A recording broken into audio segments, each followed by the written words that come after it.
गौरई पत्रकार संघाच्या वतीने दर्पण दिन मोठ्या उत्साहात साजरा करण्यात आला। यावेळी केंद्रीय प्राथमिक शाळा नंबर 1 मध्ये विद्यार्थ्यांना गणवेश वाटप करण्यात आला। हा गणवेश माजी राज्यमंत्री बदामराव पंडित यांच्या हस्ते वाटप करण्यात आला। यावेळी तालुका पत्रकार संघाचे अध्यक्ष अंकुशरावजी आतकरे आदी पत्रकार बांधव व शिक्षक वृंद मोठ्या संख्येने उपस्थित होते।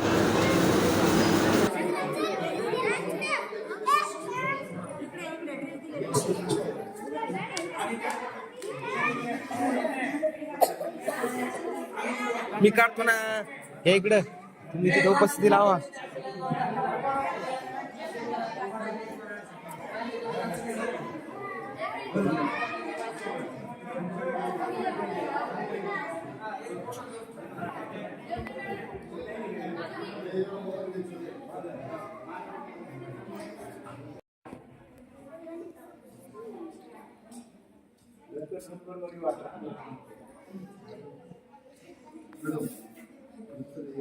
हो